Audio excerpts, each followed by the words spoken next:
parce que c'est le premier voyage missionnaire que j'ai fait avec mon frère Georges. Et quand je l'ai entendu prier, il a prié exactement la même chose que je prie quand on ouvre une maison. Après, j'ai écouté les prières de tous les frères, ça disait la même chose, en fait. Et même la prière de mon frère Alain Patrick, ça disait la même chose. Donc, on va lire un verset dans Matthieu chapitre 10. À partir du verset 11, on nous dit quelque chose qui est important. On dit, dans quelques villages ou villes que vous entriez, informez-vous s'y trouve quelque homme digne de vous recevoir et demeurer chez lui jusqu'à ce que vous partiez. Bon, on ne sait pas encore quand est-ce qu'on va partir, mais on a trouvé quelqu'un qui est digne de nous recevoir. Gloire à Dieu. En entrant dans la maison, saluez-la. On vous a déjà salué. Et si la maison est digne, que votre Père vienne sur elle. Mais si elle n'en est pas digne, que votre Père retourne à vous. Donc, dans les prières, tout à l'heure, tous les frères disaient que la paix du Seigneur soit dans cette maison. Donc, le Seigneur te donne sa paix. Amen. Crois-moi, ma soeur, le Seigneur te donne sa paix. Parce que dans toutes les prières, unanimement, c'est ce que nous avons dit. Donc, le Seigneur te donne ta paix. S'il n'y avait pas la paix, toi-même, tu verras dans les prochains jours que la paix du Seigneur sera maintenant dans cette maison. Je vais sauter tout de suite pour aller au verset 40 pour dire que ce n'est pas nous que tu as reçus. C'est ce que le Seigneur me dit de te dire. Celui qui vous reçoit, me reçoit. Et celui qui me reçoit, reçoit celui qui m'a envoyé. Dit, celui qui vous reçoit, me reçoit. Nous sommes juste des canaux que le Seigneur utilise. C'est le Seigneur Jésus que tu as reçu aujourd'hui. Ça, n'oublie pas ça. Tu as reçu des hommes dont le monde ne fait aucun cas, mais c'est le Seigneur lui-même que tu as reçu. Et comme le Seigneur dit dans ce verset, celui qui vous reçoit me reçoit, et celui qui me reçoit celui qui m'a envoyé. Et celui qui reçoit un prophète en qualité de prophète recevra une récompense de prophète. Et celui qui reçoit un juste en qualité de juste recevra une récompense de juste. Donc c'est pour cela que le Seigneur t'accorde sa paix aujourd'hui.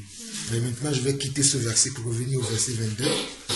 Parce que tout à l'heure tu as donné un témoignage qui pour moi me paraît normal.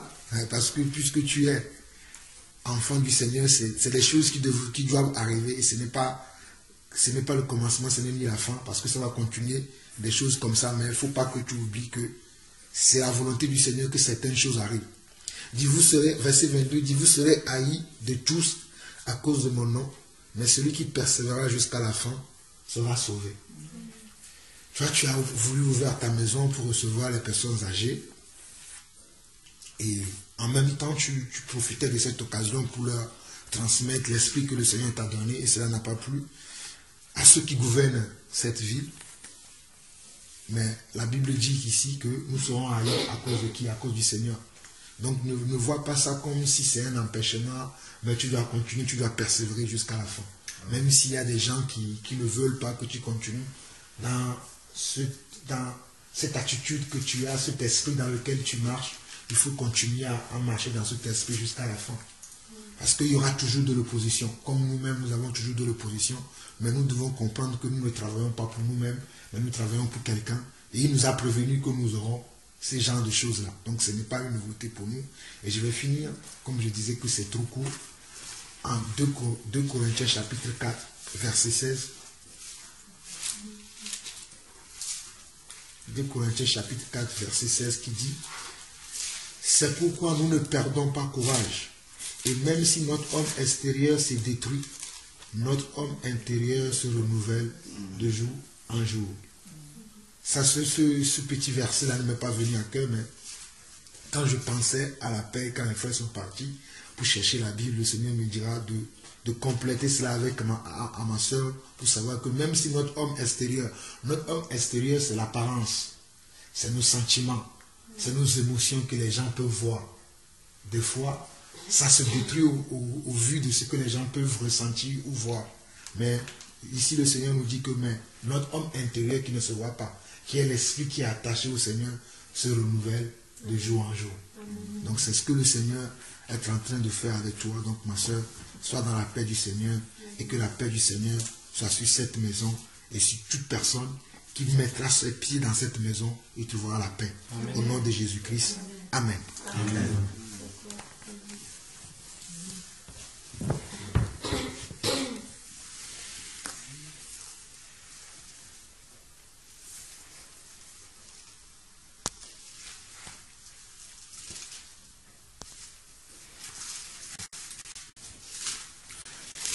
déjà appuyé par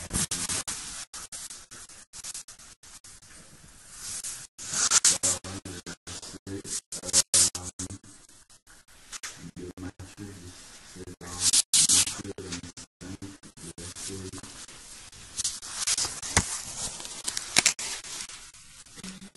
dans Matthieu 25, verset 45. Matthieu 25, verset 45.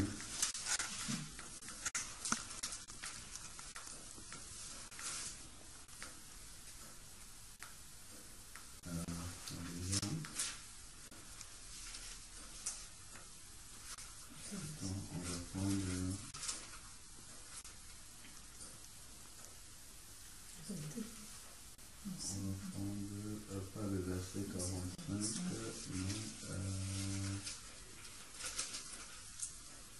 voilà, plutôt le 40. Le 40 qui me concerne. Donc Jésus a dit un certain nombre de choses, de la manière dont l'Esprit de Dieu doit nous conduire dans les œuvres que Jésus a préparées d'avance afin que nous les pratiquions, comme dit Éphésiens 2, verset 10. Et justement, dans la mesure où on le fait fidèlement, sans attendre de récompense, le Seigneur lui le voit, celui qui est dans le lieu secret. Et il dit, verset donc 40, ici Matthieu 25, verset 40, « Et le roi répondra, en vérité, je vous le dis, dans la mesure où vous avez fait cela à l'un de ces plus petits de mes frères, c'est à moi que vous l'avez fait. Dans la mesure où vous faites cela à l'un des plus petits de mes frères. » Et on sait bien que lorsque le Seigneur était en train de prêcher, sa mère et ses frères de sang étaient arrivés et on est venu l'appeler. On lui dit, ta mère est dehors, elle veut te voir. Il dit, c'est qui ma mère? Ma mère et mes frères, c'est ceux qui font la volonté de mon Père, ceux qui sont là. Et donc, l'Église véritable constitue justement les frères de Jésus. On sait bien qu'il y a ce verset qui nous dit qu'il est le premier de toute une famille de frères et de sœurs. Donc, effectivement, ici, en recevant les enfants de Dieu, c'est le Seigneur directement. Il dit, c'est moi que vous avez, c'est à moi que vous l'avez fait. Directement. Souvent, on oublie, on essaye de se lancer dans des œuvres religieuses en pensant que c'est ça, faire des choses pour le Seigneur. Mais ça, ce sont des choses vraies, dont les versets sont littéralement écrits. Et je crois qu'il y a d'ailleurs un autre verset qui dit que même un verre d'eau donné à un des frères de Jésus ne sera pas oublié. Un seul verre d'eau. C'était dans le chapitre 10, dans la suite. Dans la chute du chapitre 10. D'accord. Non, c'est vraiment important et on peut le voir aussi dans l'église primitive, hein, l'assistance des saints. Prendre soin des saints, c'est quelque chose qui est vraiment cher au cœur de Dieu. Et souvent on néglige cela, mais c'est quelque chose qui est vraiment cher au cœur de Dieu. Parce que c'est là vraiment, Dieu, nous le savons, est suffisant. Dieu a tout, l'or, l'argent, tout lui appartient. Donc tu ne peux pas venir, tu ne peux rien faire à Dieu en fait. Tu ne peux pas lui, puisqu'il a tout. Même ton adoration, déjà, si tu lis dans Apocalypse 5, tu vas voir que des myriades et des myriades adorent déjà Dieu. Donc en fait, Dieu en lui-même, tu ne peux rien lui apporter. Donc la façon vraiment de faire quelque chose à Dieu, c'est de faire cela à ses frères. Ce n'est que comme ça, parce que ses frères, eux, ils ont besoin de quelque chose. Mais Dieu, lui, n'a besoin de rien, en réalité. Mais ça, on nous a trompés avec. On nous a vraiment trompés là-dessus. En pensant que c'est en allant, je ne sais pas, mettre l'argent dans les bâtiments, dans les ci, les ça, qu'on est en train de servir Dieu. Mais véritablement, ces versets-ci sont là pour nous montrer véritablement ce qui touche le cœur de Dieu. Quand on prend soin d'un saint, quand on prend soin de quelqu'un qui est faible, qui est diminué, parce qu'on sait que le Seigneur Jésus a toujours eu à cœur la veuve, l'étranger, l'orphelin, celui qui est dans une condition faible, en fait. puisqu'il est venu pour les cœurs brisés, il est venu pour les opprimer, il est venu pour les laisser pour compte. Donc celui qui a à cœur de se soucier de cela, en fait c'est du Seigneur qu'il se soucie directement. Et ça, on l'a vraiment un peu perdu, parce qu'on sait, vous voyez, en fait, dans notre religion, on a commencé à faire plein de trucs très compliqués en oubliant les choses simples, qui sont pourtant la base et le fondement de l'évangile. Et ça rejoint justement Jacques qui parle de la foi et des œuvres dans ce livre, sans que ces œuvres-là qui viennent en fait manifester véritablement la foi qu'on a. Si je reste à 6000 km là-bas, je sais pas, j'exagère, à 400 km là-bas tout le temps, je dis, oh ma soeur, je t'aime. C'est le jour où je vais me déplacer comme ça pour venir te voir que tu... Je sais que certainement tu le croyais déjà, mais quand tu vois les personnes se déplacer comme ça, ça a quelque chose. Là, on se dit que cet amour-là est vrai, il est véritable, il n'est pas que verbal comme ça. Donc, il faut manifester, il faut que cet amour-là soit en action, en fait, pour être manifeste. Et en fait, il faut que les œuvres viennent accompagner, justement, et manifester cette foi-là. Sinon, notre foi, elle est vaine, parce qu'elle va rester illusoire, en fait. Si on ne démontre pas ça véritablement par des œuvres, et c'est quelque chose, en fait, qui doit s'écouler naturellement de la vie d'un enfant de Dieu. C'est-à-dire que, en fait, ce ne sont même pas des choses qui doivent se programmer, se forcer. En fait, ça doit être la vie normale d'un enfant de Dieu, sans attendre de récompense. Parce que chaque acte qu'on pose, en fait, si on pose, ce n'est pas parce que, je crois que c'est Calix qui explique souvent ça bien, il dit que lorsque un enfant est tout petit, pour amener l'enfant à l'obéissance, à bien travailler par exemple à l'école, à obéir à ses parents, on va faire des promesses. On va dire, bon, allez, hop, si tu es obéissante pendant toute la journée, à la fin de la journée, je vais te donner un bonbon. Si tu fais ça en plus, je t'en donnerai deux. C'est un peu comme ça avec le Seigneur. Quand on est bébé spirituel, il faut qu'on ait des promesses derrière pour obéir. Mais quand on grandit avec le Seigneur, en fait, l'enfant qui a grandi obéit de façon naturelle. On n'a pas besoin de lui faire des promesses.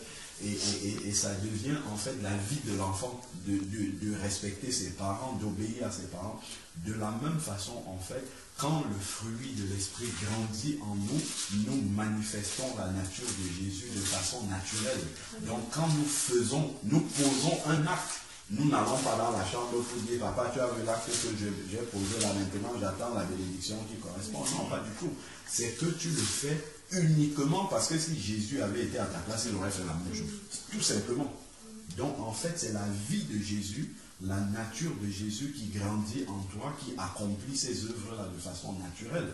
Nous voyons bien que quand Jésus guérissait les malades, multipliait les pains pour nourrir la foule, il n'attendait rien en retour. Et vraiment, moi, j'avais été très édifié par l'exhortation de Calix qui parlait du fait de se mettre en retrait pour passer du temps dans la présence de Dieu, mais pas pour venir demander des choses à Dieu. Et vraiment, le Saint-Esprit l'avait conduit à prendre un bon exemple, l'exemple de Jésus, parce que Jésus n'avait besoin de rien du tout. Mais on se demande, mais qu'est-ce qu'il passait le temps à faire dans la présence du Père pendant toute une nuit à prier, alors qu'il n'avait lui-même, pour lui-même, il n'avait besoin de rien. Et c'est notre modèle. Ça nous montre vraiment vers quoi nous devons tendre, nous approcher du Père, parce que nous l'aimons tout simplement. Et ça, c'était justement le modèle de Jésus. Et de la même façon, lorsque nous nous approchons de notre prochain, de nos frères et sœurs, ce n'est pas parce qu'ils peuvent nous apporter quelque chose, c'est parce que Jésus les aime. Et donc nous aussi, nous laissons Jésus les aimer au travers de nous. Parce que Jésus aurait fait la même chose. Si mon frère pleure, Jésus serait venu dire, pose ta tête sur mon épaule et je vais te porter. De la même façon, nous aussi, lorsque nous le faisons de façon naturelle parce que Jésus aurait fait la même chose. Et ça, c'est un grand signe de croissance spirituelle. Quand nous atteignons vraiment ce stade-là où nous manifestons naturellement la nature de Jésus sans rien attendre parce que Jésus, en fait, est tellement plein en nous que nous avons envie de lui ressembler, là, on voit vraiment qu'on s'approche de plus en plus de la stature parfaite de Christ, qui est l'objectif justement du Seigneur. Et d'ailleurs, Éphésiens 4, versets 12 et 13, nous précise que tous les ministères ont été donnés pour nous amener à cette stature-là. Donc, véritablement, l'objectif du Seigneur, lorsqu'il sauve quelqu'un, ce n'est pas pour que la personne ait une bonne vie sur la terre, tout ça, c'est accessoire, en fait. C'est pour ça qu'il a dit dans Matthieu 6, verset 33, recherchez premièrement le royaume des cieux et sa justice et toutes les autres choses qui sont accessoires sur la terre vous seront données par-dessus tout. Donc c'est vraiment important que nous n'oublions pas cet objectif-là. Parce que lorsque, je crois c'est Matthieu 13, si je ne me trompe pas, où il dit, en fait, ou 12 ans, oui, où il dit que, en fait, il y a quelqu'un qui avait une vie qui est venu après pour voir s'il y avait du fruit, mais il n'a pas trouvé, il n'en a pas trouvé. Et puis justement, il voulait faire couper la vigne. Puis les serviteurs ont dit non, attends, on va encore labourer, ainsi de suite. Et il parle justement du fait que lorsque le Fils de l'homme est venu chercher du fruit en Israël, il n'en a pas trouvé. Il est venu chez les siens et les siens l'ont rejeté. Donc lorsque le Seigneur va revenir, s'il vient chez Hervé, il veut savoir est-ce que je dois enlever Hervé ou pas. Est-ce qu'il doit rester dans la grande tribulation ou est-ce qu'il doit partir? Qu'est-ce qu'il va regarder? Bon, déjà, si tu es né de nouveau, tout ça, c'est d'abord la base. Ensuite, maintenant, ce qu'il va regarder, il ne va pas voir si tu sais chasser les démons, si tu parles en langue. Il ne va pas voir. Pourquoi il ne voit pas tout ça? Parce que c'est lui qui te l'a donné. S'il t'apprécie ou s'il te juge sur ce qu'il t'a donné, lui-même, il serait impartial. Il serait partial. Parce qu'à certains, il donne des dons différents. Donc, il ne peut pas nous juger sur ce qu'il nous a donné nous-mêmes. Mais il va nous juger sur ce qui est notre, ce que nous lui apportons. Et là, qu'est-ce qu'il va regarder? C'est l'état de maturité du fruit de l'esprit dans ta vie. C'est ça qu'il va regarder. À quel niveau? Puisqu'on a un objectif, le fruit complètement mûr de l'esprit, c'est la stature parfaite de Jésus. Donc, il va voir où est-ce que tu en es dans la manifestation du fruit de l'esprit. C'est ça que le Seigneur va voir pour chacun de ses enfants. D'abord, après maintenant, ça c'est pour être enlevé. Après maintenant, dans le tribunal de Christ, comme nous dit, je crois, c'est 2 Corinthiens 5:10 qui dit que nous comparaîtrons tous devant le tribunal de Christ. Là maintenant, c'est un tribunal pour les récompenses. Là on va voir maintenant, bon ok, Jean-Paul, toi je t'avais appelé. Je t'avais appelé comme apôtre. Est-ce que tu as rempli le rôle d'apôtre? Oui. Ok. Prends une couronne, ainsi de suite. Mais pour être enlevé, c'est l'état de maturité du fruit de l'esprit dans ta vie. C'est ça qui compte pour le Seigneur. Si tu es né de nouveau et le fruit n'a pas grandi en toi, tu es resté un chrétien purement charnel, tu as continué à marcher comme avant, là tu auras des problèmes. C'est pour ça qu'il faut bien que on nous rappelle. Et l'apôtre Paul n'arrêtait pas. C'est pour ça qu'il donne dans les détails. Je ne veux plus l'impudicité, je ne veux plus voir ça. Le Seigneur ne veut pas ça. Ce qu'il veut de vous, c'est votre sanctification, ainsi de suite. C'est vraiment pour amener le fruit de l'esprit à cette maturité-là. Pour que justement, et d'ailleurs, si on lit dans 1 Thessaloniciens 4, qui parle justement de l'enlèvement, c'est de ça qu'il parle à chaque fois. Ce que Dieu veut, c'est votre sanctification. Vous manifestez déjà de l'amour, mais progressez encore, et ainsi de suite. Il donne les détails. Donc, il ne faudrait pas que nous oublions cela dans l'ensemble, parce que le premier objectif, c'est d'abord d'être enlevé. Parce que si tu rates ça, tu auras beau avoir fait tout le ministère que tu veux, vraiment, tu seras passé à côté. Donc, le premier objectif, c'est d'abord je parle même pour nous qui avons une charge. D'ailleurs, tous les enfants de Dieu ont une charge. Donc, pour tous les enfants de Dieu, nous avons certes des responsabilités que le Seigneur nous donne. Ça viendra après. La toute première chose, c'est que tu es d'abord, avant tout, un disciple. Et l'objectif d'un disciple, c'est d'être enlevé. D'abord, avant de voir toute la suite, est-ce que tu as rempli ce que Dieu attendait de toi? C'est d'abord que tu réussisses en tant que, tout simplement, disciple, que tu aies fait la volonté de Dieu. Après, maintenant, s'il y a des récompenses, le Seigneur donnera ces récompenses-là. Donc, c'est pour cela que tout ce que nous avons, par où nous avons commencé à dire, ça s'enchaîne jusqu'à, justement, l'objectif final qui est celui d'être enlevé. Donc, la foi agit avec les œuvres et on ne doit pas oublier de pouvoir prouver cet amour que nous confessons les uns aux autres. Et cet amour-là doit être un amour dénué de toute forme d'intérêt. Parce que Jésus n'avait aucun intérêt à nourrir la foule. Il n'avait aucun intérêt à guérir les malades. Ça n'augmente pas d'un iota sa gloire. Du tout, du tout. C'est nous qui avons tout intérêt à ce qu'il nous guérisse. Ce sont nous les hommes qui avions tout intérêt à ce qu'il fasse quelque chose pour nous, mais pour lui-même, ça ne changeait rien du tout à sa gloire. Donc, et c'est ça, ce à quoi il veut que nous arrivions.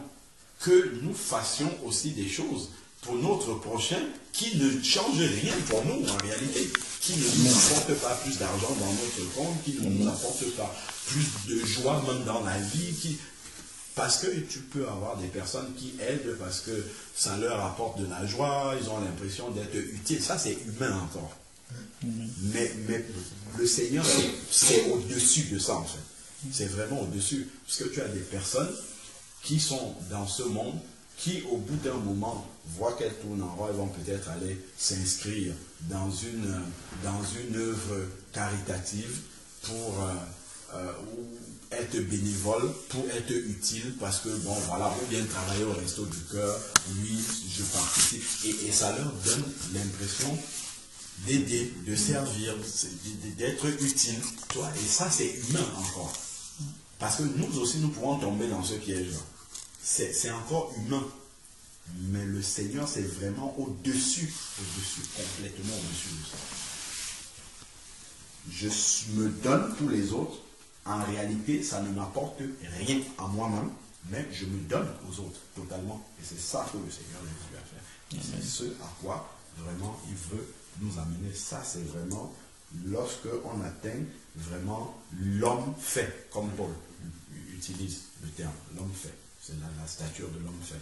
C'est ce à quoi vraiment nous devons aspirer, arriver et rester. Parce que, en fait, notre problème, c'est que des fois, on peut avoir une courbe croissante comme ça, comme la chair est encore là, hop, après on pique, après on remonte, après on pique, pourtant Jésus était comme ça. Toujours. Stable. La statue parfaite en toutes circonstances. Pourtant, nous, ça peut fluctuer. Et qu'est-ce qui va faire que ça reste stable? Comme Jésus, l'intelligence spirituelle doit être renouvelée tout le temps. C'est ça. Jésus, lui, il avait son intelligence. C'est pour ça que, comme on voit, dès qu'il finissait avec la foule tout de suite, il retournait se connecter. Et c'est ça qui nous manque. Nous, on ne fait pas souvent ça. On est avec la foule, après on reste dans cette pensée-là. Alors que tout de suite, il faut retourner, se recharger, se renouveler l'intelligence spirituelle pour rester connecté. Et là, on sera toujours à ce niveau-là. Amen. Et pour ça, la parole de Dieu, c'est le premier fondement. Après, nous avons l'adoration, nous avons le parler en langue, nous avons tout ça qui recharge les batteries pour rester toujours spirituellement éveillé. Amen. Amen. Amen. Si je peux ajouter quelque chose concernant la foule. Justement, lorsque le Seigneur, dans Marc 8, il dit, en ces jours-là, une foule nombreuse s'étend de nouveau Marc 8, à partir du verset 1. En ce jour-là, une foule nombreuse s'étant de nouveau réunie et n'ayant pas de quoi manger. La foule est réunie et elle n'a pas de quoi manger. Pourquoi? Parce qu'elle écoute le Seigneur parler, parce qu'elle est venue entendre le message du Seigneur, parce qu'elle est venue pour rester dans la présence du Seigneur. Donc la foule, elle sacrifie vraiment, abandonne tout ce qu'elle a à faire pour rester au pied du Seigneur, pour se nourrir de la parole de Dieu. Et là, ce qui est impressionnant, c'est ce que le Seigneur vient dire par la suite. Jésus appela les disciples et leur dit, je suis ému de compassion pour cette foule.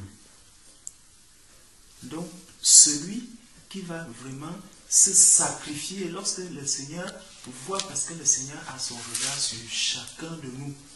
Et lorsque le Seigneur voit les sacrifices que quelqu'un fait pour lui, c'est pour cela que lorsque les frères disaient tout à l'heure que même un simple verre d'eau que tu vas donner à quelqu'un, en son nom, ce verre n'est pas vain. Le Seigneur dit, je suis ému de compassion pour cette foule. Donc, tout ce que nous faisons, si nous le faisons avec l'appui du Seigneur, si nous le faisons au nom de Jésus, nous devons savoir que rien de cela n'est vain, mais que la récompense sera énorme. Il dit, je suis ému de compassion pour cette foule, car voilà 3 jours qu'ils sont près de moi et ils n'ont rien à manger. Quel sacrifice! Des gens qui viennent, qui ne sont pas encore des disciples, qui ne sont que la foule, qui ne font partie que de la foule, mais qui viennent là, qui écoutent. Et lorsque ils écoutent le Seigneur est ému de compassion parce qu'il voit la manière avec laquelle il s'attache à ce qu'il est en train de dire, la manière avec laquelle il prête attention au message que le Seigneur transmet. Le Seigneur ne vient pas leur dire que oui, je vous apporte du travail, je vous apporte ceci, mais le Seigneur vient vraiment leur apporter le message du salut, parce que le Seigneur est venu mourir pour que nous ayons la vie éternelle. C'est pour cela que le Seigneur est ému de compassion de voir qu'il y a des gens qui ont soif de recevoir cette parole de vie. Il y a des gens qui ont soif, qui ont envie de monter également dans le ciel. Et il est étonné de voir que même en dehors de ses disciples, il y a autant de personnes qui ont envie, qui peuvent se sacrifier pour ce message, pour ce salut qu'il apporte. Et le Seigneur dit, si je les renvoie chez eux à jeun, les forces leur manqueront en chemin. Donc, lorsque le Seigneur t'a déjà vu à l'œuvre, il a vu le sacrifice que tu as fait pour lui, le sacrifice que tu as fait en son nom, il ne renvoie jamais à jeun. Il y a toujours une récompense qu'il apporte. C'est pour ça qu'il dit, cherchez premièrement le royaume des cieux et toutes ces choses vous seront données par-dessus. Il dit, si je les renvoie chez eux à jeun, les forces leur manqueront en chemin, car quelques-uns d'entre eux sont venus de loin. Quelques-uns d'entre eux sont venus de loin. Ses disciples lui répondirent, comment pourrait-on les rassasier de pain ici dans un lieu désert? Jésus leur demanda, combien avez-vous de pain? 7, répondirent-ils. Donc là, les disciples vont déjà commencer à s'inquiéter par rapport au nombre de pains. Et ça, Jésus lui-même, Parce que c'est avec ses disciples qu'il vit.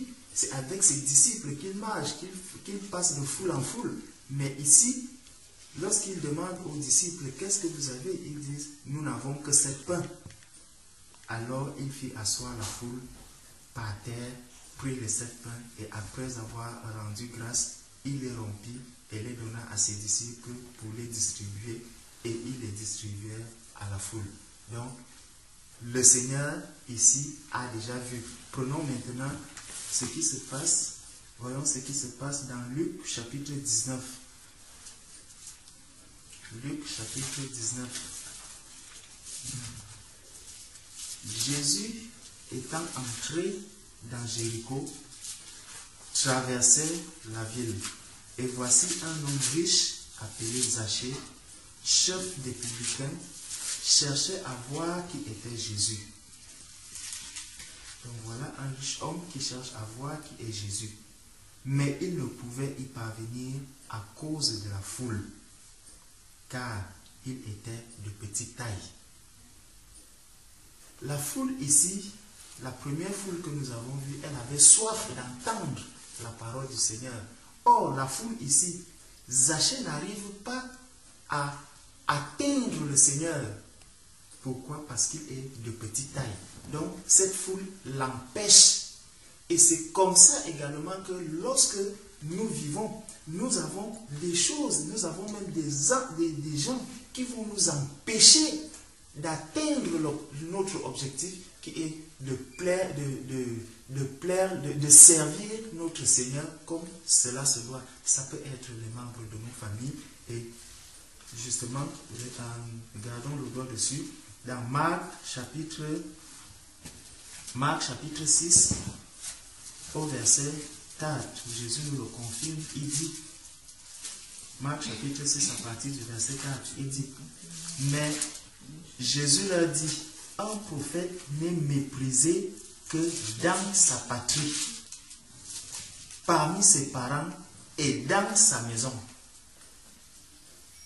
Donc, lorsque tu seras à Lyon et que les gens de Lyon verront que voici quelqu'un qui est en train de servir Dieu, ma soeur, tu vas être méprisé.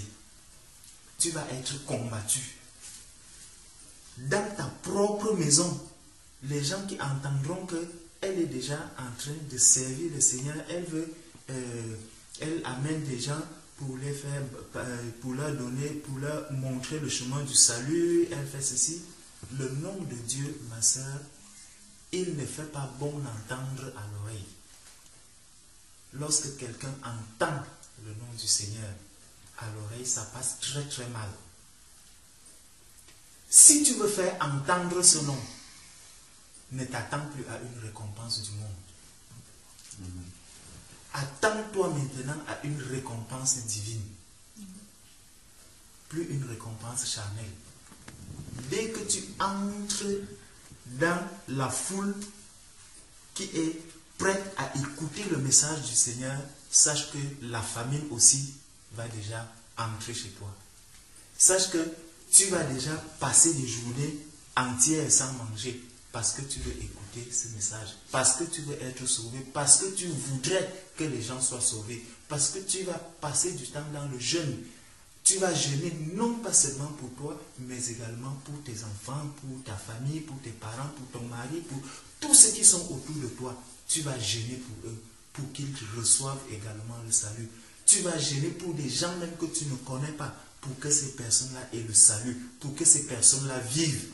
Et cette vie, tu ne l'auras que au travers de la souffrance. Parce que Jésus lui-même est passé par la croix pour que nous ayons la vie, pour que nous ayons le salut. Mais lorsque tu seras en train de le faire, tu ne seras jamais récompensé par les tiens. C'est pour ça qu'il dit, tu ne peux pas être, le prophète est d'abord méprisé dans ta propre maison, dans ta propre tribu. Si on ne te méprise pas dans ton entourage, pose-toi des questions. Demande-toi, est-ce que c'est vraiment l'œuvre du Seigneur que je suis en train de faire? si tu continues à fréquenter les mêmes amis et que ces mêmes amis continuent à te voir comme quelqu'un qui est toujours bonne pour elles, qui est toujours en accord avec ce qu'elles font, pose-toi des questions.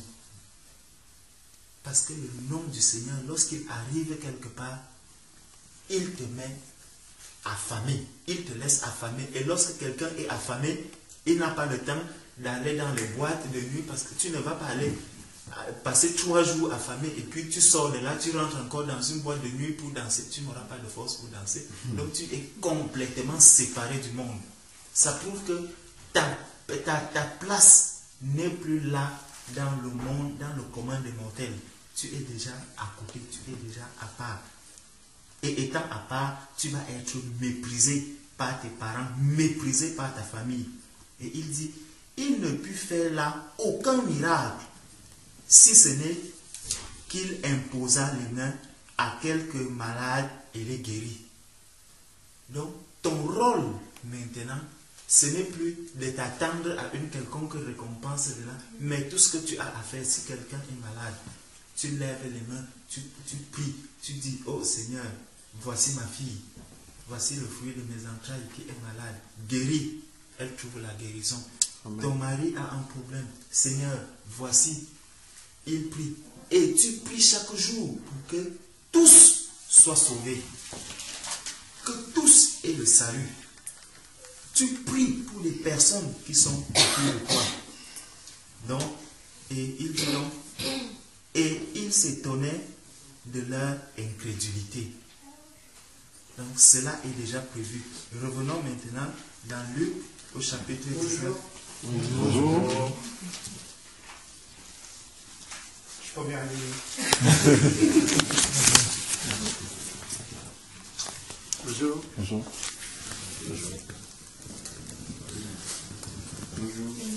Bonjour. Bonjour.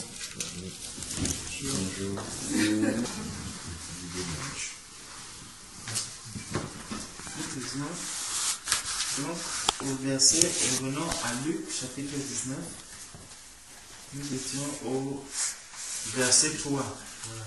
Donc, Zachée ne pouvait y parvenir à cause de la foule, car il était de petite taille.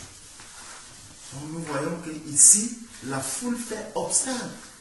Il y a donc beaucoup de choses autour de nous qui vont faire obstacle à notre avancement, à notre progression, à notre salut. Mais qu'est-ce qui se passe? Il courut en avant et monta sur un sycomore pour le voir. Ma soeur, prépare tes pieds. Prépare tes pieds. Parce que même lorsque tu auras avec toi, la parole de Dieu dit, ils seront deux sur le lit, l'un sera enlevé et l'autre pas. Ta prière, c'est quoi? C'est que vous soyez tous les deux enlevés. Mais ne permets pas que, si celui qui est à côté ne veut pas recevoir le salut, que toi aussi tu le perdes. Zachée a couru. Donc quand tu vas courir, ça sera pour fuir, pour te rapprocher le plus possible. Pour te rapprocher le plus possible de Jésus. Amen. Tu dois t'attacher vraiment à ta parole. Que rien ne vienne à t'empêcher de te rapprocher de plus en plus. On dit, il courut en avant et monta sur un sycomore pour le voir.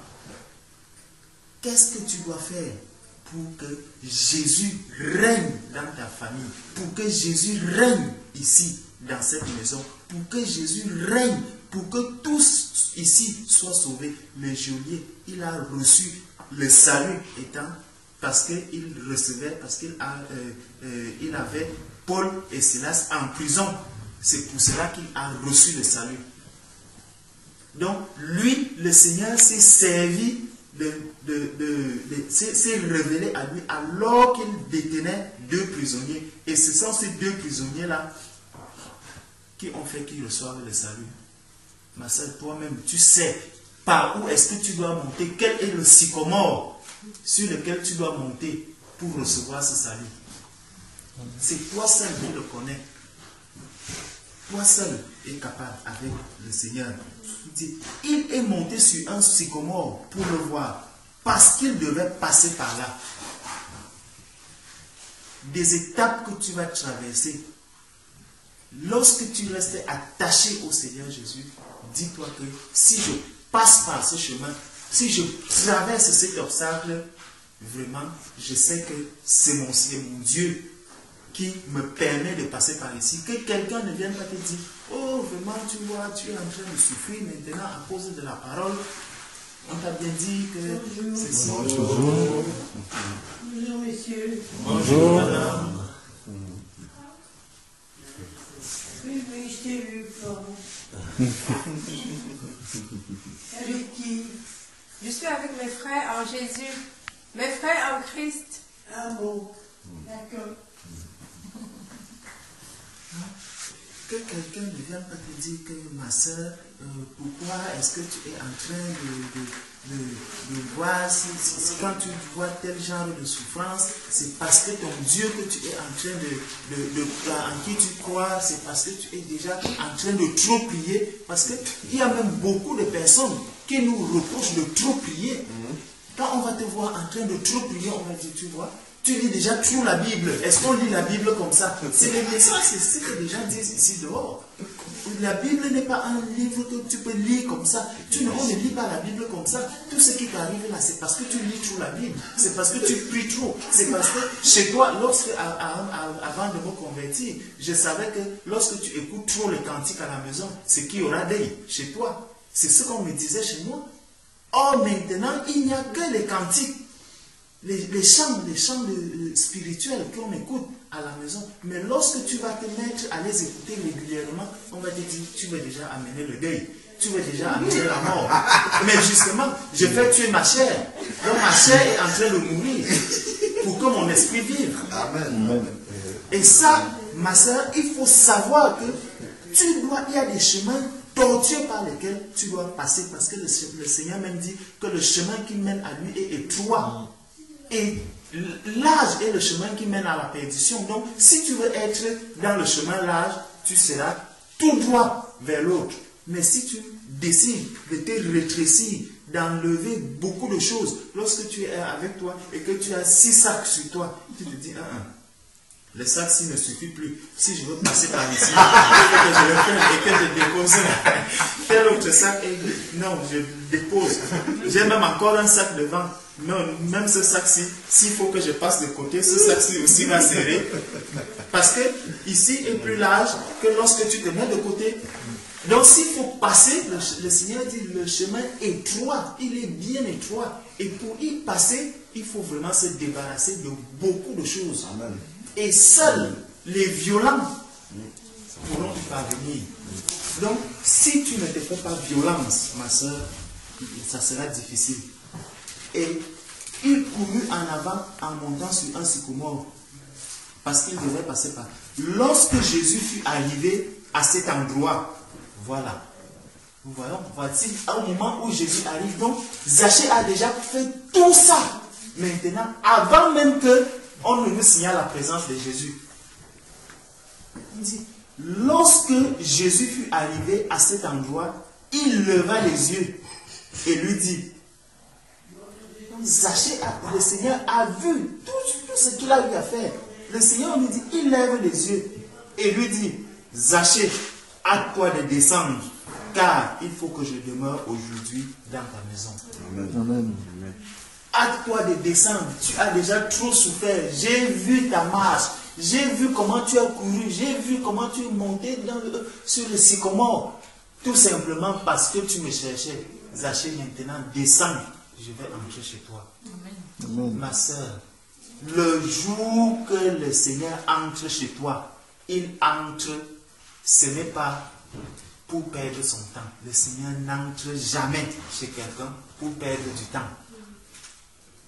Voici ce qui se passe. Il dit, Zachée se hâta de descendre et le reçut avec joie. est-ce que tu seras prête? Est-ce que le moment où Jésus entre chez toi, si tu es en... Parce que Zachée n'a plus hésité, hein, Zachée n'a plus dit, est-ce que vraiment je peux te recevoir maintenant ou je vais d'abord enterrer mes parents qui sont morts ou, Le Seigneur Jésus a dit, laisse les morts enterrer les morts.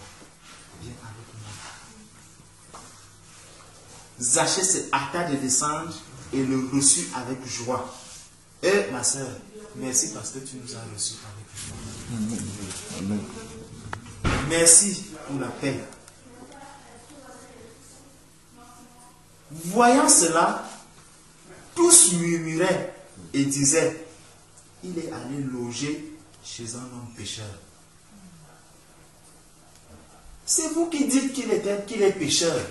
Est-ce que Jésus vous a dit que lui, il est encore pécheur? Jésus l'a vu, Jésus a vu son cœur, Jésus a vu sa volonté de le chercher. Ma soeur, on cherche Jésus. Celui qui ne cherche pas Jésus ne peut pas le trouver. Celui qui ne reste pas affamé 3 jours, voilà la foule qui est restée 3 jours sans manger. Et le Seigneur les a récompensés. Celui qui cherche Jésus, Jésus le trouve, Jésus vient à lui. Il dit que sa volonté est que tout le monde soit sauvé. Jésus veut que tout le monde soit sauvé, même ceux qui sont incrédules, comme tout. Voilà l'apôtre Paul. Regardez comment il a servi le Seigneur après. Comment le Seigneur s'est révélé à lui. Le Seigneur dit que sa volonté, c'est que tout le monde soit sauvé. Le brigand d'aujourd'hui peut devenir le grand serviteur du Seigneur de demain. Le grand voleur d'aujourd'hui peut devenir le grand serviteur du Seigneur de demain. Mais lorsque les gens vont te voir après, ils vont commencer à murmurer en disant, celui-ci est un pécheur. Comment est-ce que Jésus peut entrer dans sa maison? Lorsque tu parleras même de Jésus à quelqu'un, tu vas devenir comme l'apôtre Paul qui passait son temps à dire, ne regardez plus ce que je faisais hier. Je vous apporte maintenant un nouveau message, le message du salut. Ma soeur, ça sera difficile à entendre, mais il faut persévérer. Mais Zachée, se tenant devant le Seigneur, lui dit, voici Seigneur, je donne aux pauvres la moitié de mes biens. Et si j'ai fait tort de quelque chose à quelqu'un, je le lui rends le quadruple. Zachée a déjà vu Jésus. Jésus ne lui a encore rien dit. Jésus ne lui a encore rien promis. Jésus ne lui a même pas encore adressé un message. Mais simplement parce que le Seigneur Jésus a dit que j'entre dans ta maison. Il dit, vraiment, Seigneur, voici Seigneur, je donne aux pauvres la moitié de mes biens. Il dit, je suis tellement riche. Seigneur, comme tu es entré, tu as accepté de venir chez moi. Je commence déjà à me débarrasser des sacs que je porte. J'ai trop de biens, j'en donne aux pauvres. Si j'ai fait tort à quelqu'un, je lui rends le quadruple. Jésus lui dit, le salut est entré aujourd'hui dans cette maison. Amen. Parce que celui-ci est aussi un fils d'Abraham. Ma soeur, même quand les autres penseront que tu es encore le pécheur d'hier, que tu es encore le voleur d'hier, que tu es encore la prostituée d'hier, que tu es encore le brigand d'hier, que tu es encore tout ce qu'on peut imaginer d'hier, le Seigneur Jésus a déjà jeté son regard sur toi et il a su que celle-ci, c'est déjà un fils d'Abraham. Celle-ci est déjà une fille d'Abraham. Elle descend d'Abraham. Car le Fils de l'homme est venu chercher et sauver ce qui était perdu. Amen. Amen. Amen. Juste pour compléter, c'est ce que je vais dire en fait dans quelques versets. C'est 1 Pierre 13, 1 Pierre 3, je crois, devant.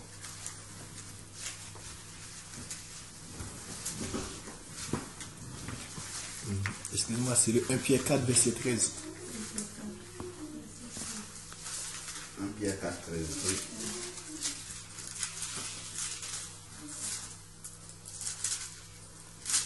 C'est bon. Réjouissez-vous au contraire de la part que vous avez aux souffrances de Christ, afin que vous soyez aussi dans la joie et dans l'allégresse lorsque sa gloire apparaîtra. Si vous êtes outragés pour le nom de Christ, vous êtes heureux, parce que l'Esprit de gloire, l'Esprit de Dieu repose sur vous. En fait, ma soeur, aujourd'hui, l'Église de Dieu, l'Église de Jésus-Christ est entrée chez toi, juste pour t'indiquer, réjouis-toi, parce que nous, Dieu ne nous a pas envoyés ici par hasard, mais c'était prévu pour nous déjà. C'était prévu par Jésus-Christ, ma soeur. J'espère que Dieu va te compenser à ce moment que nous allons passer chez toi, ma soeur. Reste dans la paix, que cette maison reçoit la paix au nom de Jésus-Christ. Amen. Amen. Amen.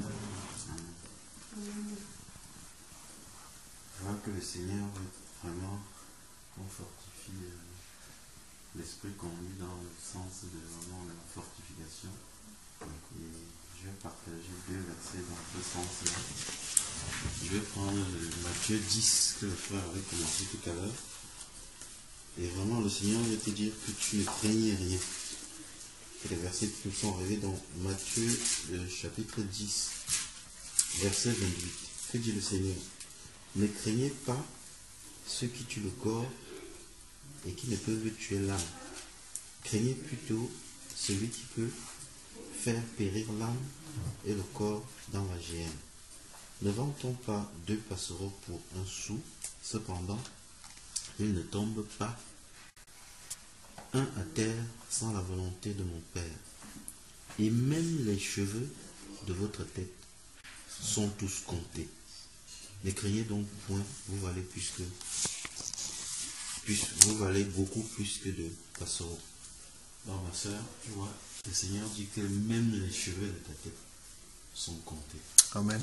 Mais tu ne dois vraiment pas craindre. Comme le frère a dit, les persécutions vont arriver. Ça se sent. Comme tu as décidé de suivre le chemin étroit, toutes les persécutions vont arriver de tous les côtés, que ce soit de la famille, que ce soit du monde, que ce soit de l'administration.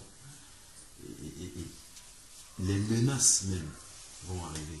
Mais il ne faut pas que tu craignes, car tu as un grand prix aux yeux du Seigneur. Le Seigneur dit que même si le moindre chevelure de ta tête, tout est compté. Et rien ne tombe à terre sans la volonté du Père qui est dans les cieux. Donc tu ne dois pas t'inquiéter de tout ce qui pourra t'arriver, parce que le Seigneur t'a racheté à un grand prix. Amen. Mais tu vois, chaque fois qu'on a fait un grand prix, on prend soin. Le Seigneur nous a racheté un grand prix. Tu as vraiment un grand prix à ses yeux. Et tu ne dois pas craindre. Et tu dois plutôt marcher selon comme le frère a commencé. En fait, marcher dans la sanctification, en fait, selon ce qu'il va commencer. Il va continuer justement à parler de ce qui peut, de notre côté même, nous empêcher en fait d'être en communion avec lui. Donc, au verset 32, il dit, c'est pourquoi quiconque me confessera devant les hommes, je le confesserai aussi devant mon Père qui est dans les cieux. Mais quiconque me régnera devant les hommes, je le régnerai aussi devant mon Père qui est dans les cieux. Face aux tribulations, certains vont s'être amenés à se taire. On est dans une foule, on se dit, mais tiens, si je parle de Jésus ici, qu'est-ce qui va m'arriver? On va se moquer de moi, et ainsi de suite. Qu'est-ce qu'ils vont penser de moi? Mais le Seigneur, dans ce verset qui est très important, lorsque le Seigneur te mettra dans le cœur de parler de lui à n'importe lequel de ses enfants, à témoigner, souviens-toi de ce que le Seigneur a dit, et vraiment, ne te tais pas. Parce que le Seigneur, la confession que nous faisons, en fait, pendant notre baptême, se manifeste tout au cours de notre vie. C'est pour ça que le Seigneur Jésus veut que, quel que soit, puisque ici il parle dans le contexte des menaces et des tribulations, quel que soit ce qui se passera, que tu n'aies pas peur de confesser le nom du Seigneur, parce que lui, il a déjà commencé à confesser ton nom devant le Père qui est dans les cieux, et il va continuer à le faire. Donc, et après le Seigneur va décrire un peu tout ce que le frère a dit tout à l'heure. Ne croyez pas que je sois venu apporter la paix sur la terre. Je ne suis pas venu apporter la paix, mais l'épée. Car je suis venu mettre la division entre l'homme et son père, entre la fille et sa mère, entre la belle-fille et sa belle-mère. Et l'homme aura pour ennemi les gens de sa maison. Donc il faut bien comprendre ce verset. Le Seigneur n'est pas fauteur de division. En fait, c'est son évangile. Le Seigneur est en train de nous faire comprendre ici que aucune personne ne doit nous empêcher de le suivre, en fait. Fût-il notre fils, notre père, ainsi de suite. Nous devons être rivés au Seigneur et rien, de même de ce que nous appelons des êtres de chair, ne doit nous empêcher de marcher à lui. Et il nous prévient que les difficultés peuvent arriver très très proche de nous, en fait. Mais comme le frère l'a dit tout à l'heure, il a aussi dit, c'est aussi écrit dans la parole que tout ce que vous me demanderez selon ma volonté, cela vous sera accordé. Et le Seigneur est venu chercher et sauver ceux qui étaient perdus. Et quand un enfant de Dieu vient devant son Père et demande quelque chose selon sa volonté, il dit, si vous me demandez quelque chose selon ma volonté, je vous écoute. Et si, c'est 1 Jean 5 qui dit ça, et si il nous écoute, alors nous savons que nous possédons la chose que nous lui avons demandé. Donc aujourd'hui, nous tous, nous avons confessé que le Seigneur a restauré, quel que soit ce qui allait dans cette famille aujourd'hui, elle a été restaurée au nom du Seigneur. Amen. Quels que soient ceux qui étaient encore dans les ténèbres, vont recevoir la manifestation du Seigneur. Ils vont vraiment recevoir dans leur cœur cet attouchement, cet appel que le Père a besoin d'attirer pour qu'on vienne vers Jésus. Et si nous sommes arrivés là, si le Seigneur l'a permis, c'est pour cela en fait. Mais il te demande d'être fortifié. Le temps des hommes n'est pas le temps du Seigneur. Amen. Ça peut arriver là, comme ça peut arriver dans un mois. Donc il faut, quel que soit ce qui va arriver après, parce que des fois, il y a beaucoup de témoignages des personnes. Ah mais tiens, j'ai vu, je pensais que, mais finalement, ça a pris carrément l'opposé de ce que je croyais. Reste fortifié et crois que le Seigneur a entendu nos prières et que il va exaucer tout ce que tu lui as demandé. Et si tu gardes cette foi-là, tout ce qui va arriver, quel que soit ce qui t'arrive, reste rivé vers lui, reste vraiment attaché à lui et il va accomplir sa volonté. Il va accomplir les promesses qu'il a faites par son Église aujourd'hui dans ta vie et dans la vie de ta famille. Amen.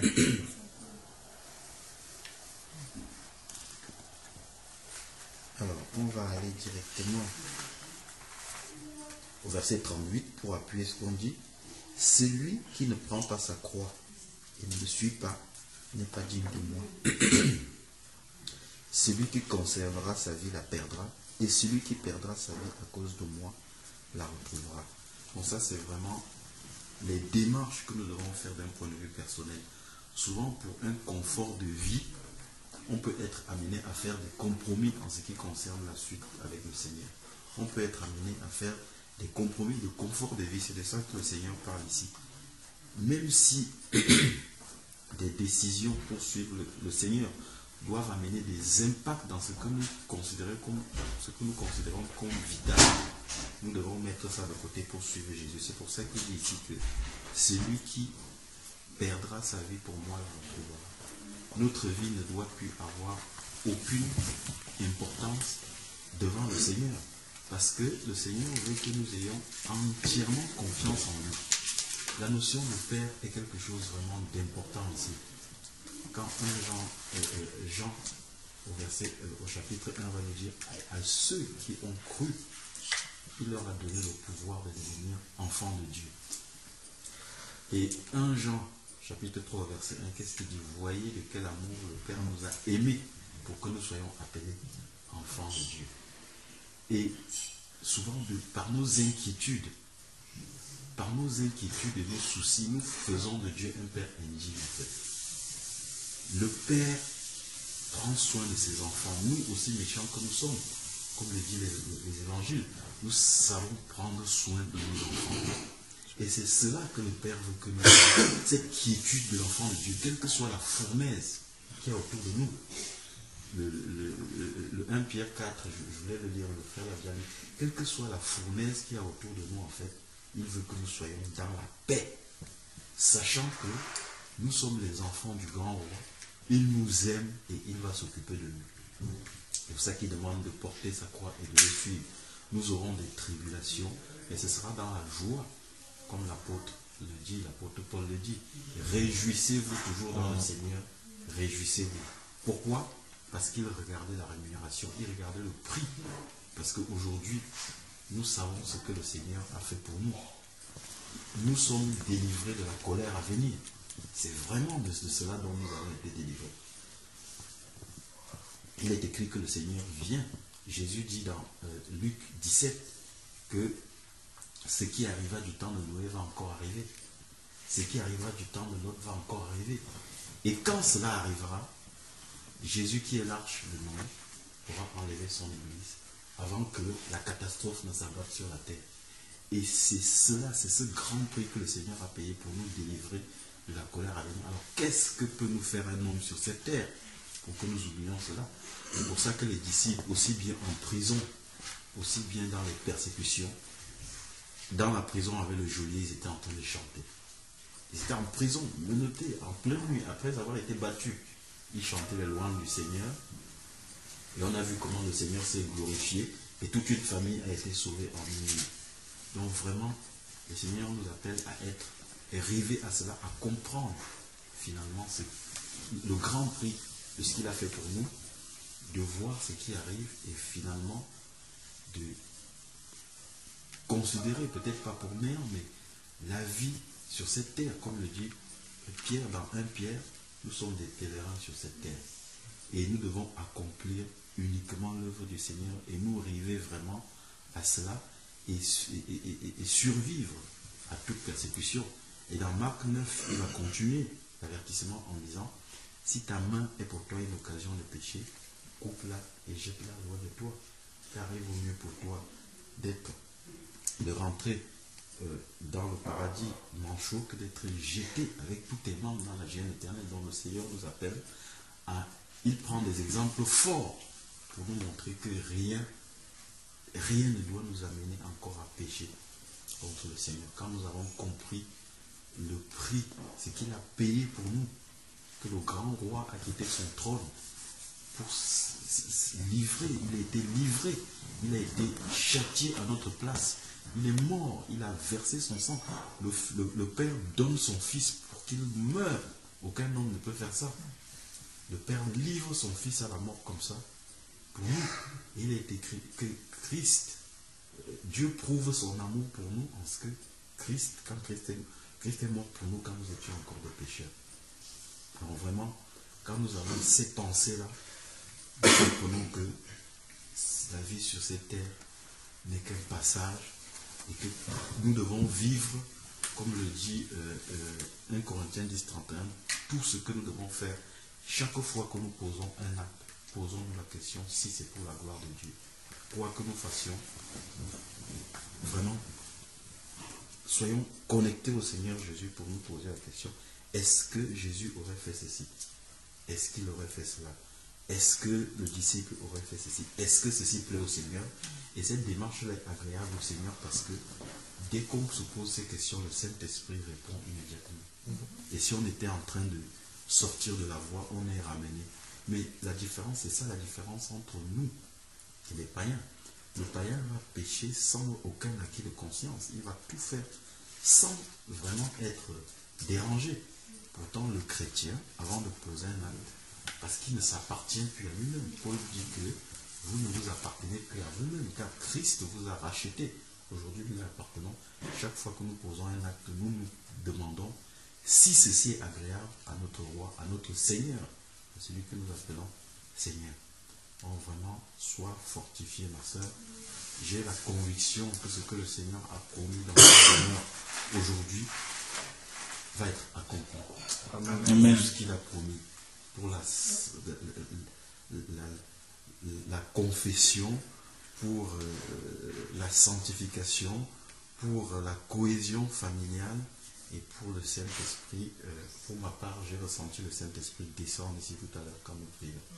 Et vraiment, je pense que quand le Seigneur descend, comme le frère disait, il ne part pas, je veux dire, il ne vient pas pour rien, il vient pour restaurer. Et tout va être restauré Au nom de Jésus-Christ. Amen. Amen. Amen. J'aimerais juste finir sur 2 versets, moi je ne vais pas beaucoup commenter. Quand le frère Alain Patrick parlait de cela tout à l'heure, parce qu'on nous a beaucoup trompé. C'est pour ça qu'aujourd'hui, en tant qu'enfant de Dieu, au lieu d'accomplir Ephésiens 2:10, on est là à s'occuper des choses futures. Moi, je suis très content d'être là aujourd'hui. Amen. Ça fait depuis des mois qu'on est dans ce genre de choses, on est fatigué. Je voyais mon frère tout à l'heure, ils sont somnolaires, on est fatigué. L'Esprit de Dieu n'est pas fatigué. L'Esprit de Dieu en nous, il est à l'œuvre. Il sait pourquoi il nous a amenés ici. Et c'est très bien parce qu'on apprend. Même pour nous-mêmes qui sommes là, c'est encore un moment de nous fortifier nous-mêmes pour savoir que nous ne nous appartenons plus. Amen. Nous prêchons ça aux autres, mais nous-mêmes, nous aussi, nous devons le savoir. Amen. Et jeudi, c'était jeudi ou mercredi, on avait une autre réunion. Quand je suis revenu après, j'étais tellement. Je dis non, il faut que je me déconnecte parce que j'avais plus, je ne pouvais plus supporter. Et je me suis déconnecté.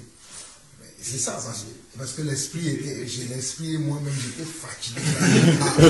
Là, si je reste là, je vais dormir devant l'écran, je préfère aller prévenir déjà tout de suite. Je m'en vais. Donc, c'est aussi pour nous fortifier que nous sommes allés vers, nous allons, ça fait depuis des années que je suis dans le Seigneur, mais ça fait les 2 derniers mois là, je ne sais pas ce que je vis. C'est chaud. Moi je bénis le Seigneur parce qu'on apprend, on se fortifie, on prend courage parce que c'est ça l'amour. Et l'amour se manifeste par ces gestes-là. La sœur, ça fait presque 1 an qu'on se connaît, plus d'1 an même, on en parlait 2 ou quelques fois au téléphone. Des fois on se rate, elle m'appelle, je la rappelle, on se rate.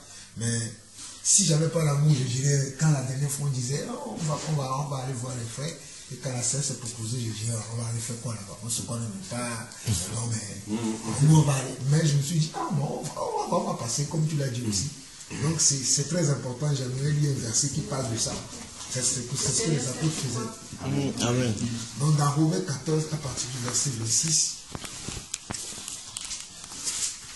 Romains 14, à partir du verset 26, l'apôtre Paul dit ceci. Il dit, car la Macédoine et la Caïe ont bien voulu s'imposer une contribution en faveur des pauvres parmi les saints de Jérusalem.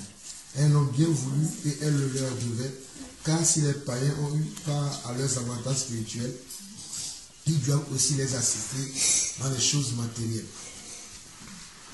Vous voyez, on nous dit ici que même si les saints ont eu part à leurs avantages spirituels, on doit aussi les assister dans les choses matérielles.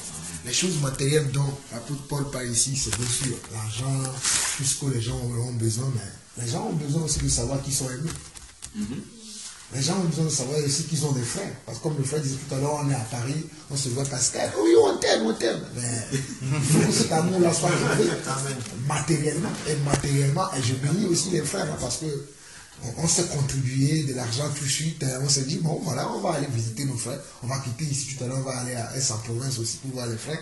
Mais je ne pense pas qu'il y a aussi des pasteurs aujourd'hui qui font ce que nous faisons. Je ne pense pas. Même si le fond, ils ont eu une idée derrière la tête. Peut-être je vais aller voir la sœur Florence parce qu'on a entendu qu'elle donne un peu. La motivation est ça. Mais ce n'est ça que notre motivation aujourd'hui, ce n'est pas ça. Nous aimons notre sœur, nous sommes venus vraiment pour l'assister. Et le Seigneur remplit tout à chacun de nous. Il y a même des gens qui ne parlent pas, mais aujourd'hui qui ont parlé. David, d'habitude, il ne parle pas. Vraiment. Dieu lui a donné aussi quelque chose pour toi, ma soeur. Tu as donné du Seigneur. Amen. Jacques chapitre. Avant qu'on passe dessus, la sœur Florence ne donne rien du tout, c'est le Seigneur qui donne. Amen. C'est le Seigneur qui fait quoi que ce soit au travers de ses enfants. Amen. La sœur Florence n'est rien du tout. Amen. Jacques 1, versets 26 et 27. Et ça, c'est le résumé de tout ce que nous venons de faire. C'est le résumé. Jacques 1, versets 26 et 27. Il dit, si quelqu'un croit être religieux, sans tenir sa langue en Bible, mais en trompant son cœur, la religion de cet homme est vaine. La religion pure et sans tache. Parce qu'aujourd'hui, nous voulons avoir une religion pure. Pas comme une religion selon le monde. Aller à l'église le dimanche, chanter, c'est pas ça que nous voulons. Mais on nous dit que la religion pure et sans tache, devant Dieu notre Père, consiste à visiter les orphelins et les veuves dans leurs afflictions et à se préserver des souillures du monde.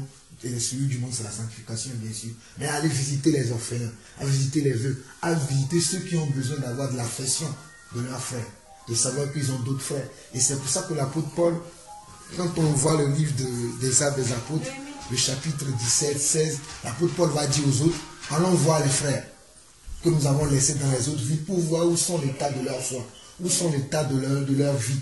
Comme ça, si on doit les réveiller, on va les secouer. Réveillez-vous, on va les secouer. Et l'apôtre Paul passait son temps à faire ça. Il les a engendrés déjà dans le Seigneur. Mais en tout temps, il revenait toujours pour voir, est-ce qu'ils sont toujours en train de persévérer? Est-ce qu'ils ont toujours l'amour? Est-ce qu'ils gardent toujours la parole? Et c'est ce que nous sommes en train de faire. Nous savons déjà que vous êtes dans le Seigneur, que vous connaissez le Seigneur. Mais on veut voir, on est venu apporter, un peu une petite, comment je vais dire, persévérance. Parce que le fait de nous voir aussi comme ça, ça va te booster. Il y a des frères qui m'aiment. Et ce n'est pas que des frères. Le Seigneur lui-même, il m'envoie des gens. Tout à l'heure, même quand tu priais, tu disais, Seigneur, place des paroles dans la bouche de tes serviteurs. Amen. Voici les paroles que le Seigneur nous a placées. Amen. Amen. Donc, que le Seigneur te conduise, ma soeur, mais sache que, comme le frère l'a dit, il s'est passé quelque chose aujourd'hui. Moi, j'ai la ferme conviction. Amen. Je ne suis pas Dieu. Je ne sais pas quand est-ce que ça va s'accomplir. Je ne sais pas quand est-ce que les choses se feront. Mais il y a quelque chose qui s'est passé aujourd'hui. D'où un jour, tu témoigneras, tu diras, j'avais tellement prié, j'avais tellement cherché, comme le frère disait tout à l'heure. Et tous les messages qui sont apportés, si tu peux les noter et les repasser dessus, je ne sais pas, bon, comme l'enregistrement est fait, et les écouter après. Surtout le passage que le frère a pris parlant des Zachée. Ça, c'est tellement vrai. Zachée qui est monté sur un arbre. Après, le Seigneur lui a dit, descends. Et c'est la même chose qu'il a fait avec Matthieu.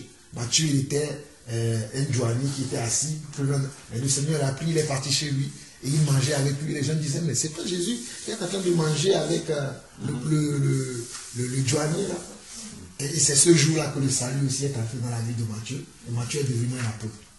Et regardez l'exemple que le frère Georges a pris. Zachée, ce jour-là, il a commencé à confesser sa vie.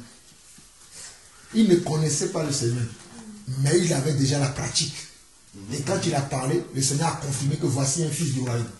Tout ce qu'il a dit, il n'avait pas déjà vu le Seigneur. Mais tout ce qu'il faisait, il le faisait conduit par l'Esprit. Et le Seigneur va confirmer que voici aussi un fils d'Abraham. Parce qu'on est déjà un fils du Seigneur. Mais en temps, on est perdu dans le monde. Et comme la Bible dit, comme Jésus a envoyé les 10 et les 12 dans Matthieu 10, il a dit, allez vers les brebis égarées. Nous sommes tous les brebis du Seigneur. Tantôt, comme le frère disait tout à l'heure, Jésus, lui, il est toujours dans la constance. Mais nous, des fois, nous baissons la garde. Après, il faut que quelqu'un vienne nous secouer. On remonte un peu. Après, quand les tribulations, tout ça arrive, on baisse encore la garde. Donc, le Seigneur est en train de dire, ne baisse pas la garde aussi. Tu dois être toujours dans la constance. Tu dois être toujours dans la constance et dans la persévérance. Que le Seigneur te bénisse, ma soeur. Amen. Si je peux juste rajouter un dernier petit texte que c'est le marqueur. Bon, c'est un texte que j'ai donné un petit peu ces derniers jours. Je vais pas trop commenter. À la limite, tu pourras le méditer tranquillement. Peut-être que tu le connais déjà. Parce qu'on est tous, en tant qu'enfants de Dieu, à subir ce genre de choses. Effectivement, quand on subit ces choses, il faut savoir comment se comporter et ne pas être surpris, c'est important. En fait, vous saurez deviner, c'est temps que je parle des souffrances. Donc c'est 1 Pierre 2, parce que effectivement il risque d'en avoir, il va en avoir même certainement, donc c'est important de savoir comment se tenir. 1 Pierre 2 à partir du verset 19. Je vais lire jusqu'au verset 21, après tu pourras aller jusqu'à la fin méditer. Car c'est une grâce que de supporter des afflictions par motif de conscience envers Dieu, quand on souffre injustement. En effet, quelle gloire y a-t-il de supporter de mauvais traitements pour avoir commis des fautes? Mais si vous supportez la souffrance, lorsque vous faites ce qui est bien, c'est une grâce devant Dieu. Et c'est à cela que vous avez été appelés. Parce que Christ aussi a souffert pour vous, vous laissant un exemple, afin que vous suiviez ses traces. Non mais ça, si jamais, quand il y aura, pas si jamais, quand tu auras encore d'autres souffrances ou d'autres injustices, ne sois pas surprise. Rappelle-toi de ces paroles. Parce que c'est vrai que des fois, quand on vient au Seigneur, on s'attend des fois à recevoir plein de choses, que de bonnes choses. Et voilà, on est vraiment appelé à marcher comme notre Seigneur a su ses traces. Ne sois pas surprise, ne murmure pas, prends sur toi. Et voilà, donc c'est une grâce, c'est vraiment une grâce devant Dieu. épreuves, des afflictions que nous traversons pour nous bâtir, pour bâtir Christ en nous. Puisque Christ lui-même est passé par là pour être élevé en gloire. Comme dit, je crois que c'est Philippiens 2 qui parle de ça. Il s'est abaissé d'abord, ça c'est la souffrance par laquelle on parle. Et effectivement, pour parler justement d'affliction, d'épreuves qu'on doit supporter par motif de conscience, en fait c'est que quand nous sommes en train de les traverser, c'est difficile, mais c'est pour cela qu'on disait tantôt qu'il faut toujours être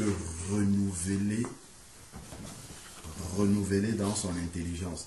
Parce que si on n'est pas renouvelé dans son intelligence, on ne va pas discerner ce qui est en train de se passer. Et si on ne discerne pas ce qui est en train de se passer, on ne va pas comprendre. Et si on ne comprend pas, en fait, on va aller ailleurs.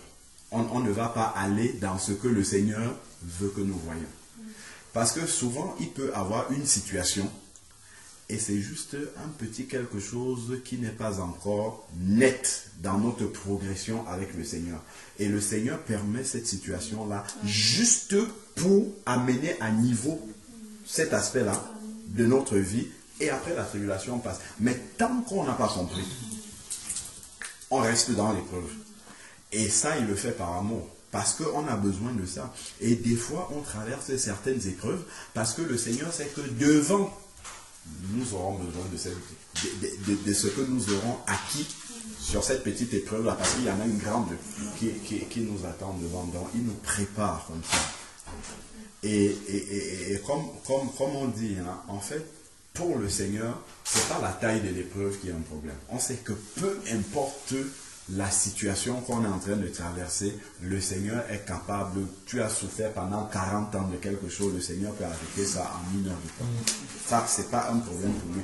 Mais maintenant, ce qui est important pour le Seigneur, ce n'est pas la taille de l'épreuve, mais c'est la manière dont tu te comportes dans l'épreuve. L'attitude dans l'épreuve. Dès que le Seigneur voit que déjà tu as compris que tu es en train de passer un test avec lui et que tu as la bonne attitude dans le test, c'est bon. Hop, elle a compris. Allez, on passe à l'étape suivante. C'est un peu la peine qu'il y ait ça. On avance. Souvent, tu peux avoir compris, mais le Seigneur te laisse encore là parce qu'il faut que ça se forme vraiment. Des fois, il y a on dit, bon, moi j'ai la foi en Dieu, hein, ainsi de suite. Nous avons tous la foi quand tout va bien, évidemment. Mais à certains moments, il faut que le Seigneur nous permette à nous-mêmes déjà de voir si on a véritablement la foi. Donc, il permet certaines circonstances et il voit si tu vas encore confesser le nom de Jésus. On a vu avec Job. Nous aussi, on vit ça à des niveaux peut-être plus petits. Je peux dire à Calix tout le temps, je t'aime, tu es mon frère. Mais il faut qu'on ait un différent entre nous deux pour qu'on voit véritablement. Tant qu'il n'y a pas de différent entre nous, c'est facile. C'est ça, tout va bien. Oh, mon frère. Mais dès qu'il y aura un différent entre nous deux, c'est là où je vais mesurer vraiment mon amour pour lui. Est-ce que... Tu peux nous faire un grand bol de café, s'il te plaît? Je sais pas en faire, oui. S'il te plaît. Est-ce que je vais rester dans mon coin pour murmurer contre Calix ou est-ce que je vais me demander comment je fais pour me réconcilier avec mon frère? C'est deux attitudes.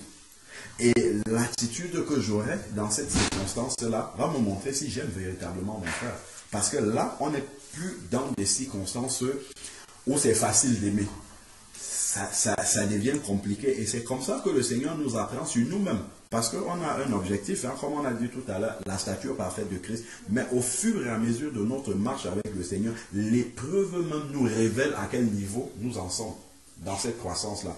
Mais si on avance la tête baissée et qu'on ne fait pas le bilan, nous on cherche seulement que Dieu enlève ça, parce que je n'en peux plus, il faut que ça parte. Mais non, Dieu a un objectif avec toi. Et si on oublie ça, si on oublie que Dieu a un objectif avec nous, tout le temps, on sera des enfants qui se plaignent. On sera toujours en train de se plaindre devant le Seigneur. Ça ne va pas. C'est normal que ça n'aille pas. Parce que si tout va bien, Christ ne sera pas formé en nous. Christ lui-même, ses circonstances n'allaient pas bien du tout, du tout. L'apôtre Paul, ses circonstances n'allaient pas bien du tout. mais Christ était en train d'être formé en lui. Et quand on voit par exemple le parcours de l'apôtre Paul, on voit comment il réagissait dans les épreuves. C'est là où on comprend que véritablement, lui, dès qu'il a fléchi les genoux sur le chemin de Damas, quand il a ouvert les yeux 3 jours après, il a compris que sa vie avait changé. Il a compris que maintenant, Christ a un objectif pour sa vie. Et si on ne regarde pas dans cette perspective-là, les choses de cette vie vont toujours nous décourager. À chaque fois, mais toi, tu es un enfant de Dieu, mais comment ça peut t'arriver? Est-ce qu'on sait pourquoi le Seigneur permet? Lui, il peut ne pas avoir ce que moi j'ai. Parce que lui, il a déjà peut-être traversé une étape que moi, je n'ai pas encore traversée. Mais quand l'autre va se mettre en oh, ouais, toi, c'est parce que tu n'obéis pas à Dieu. Très vite, on va parler.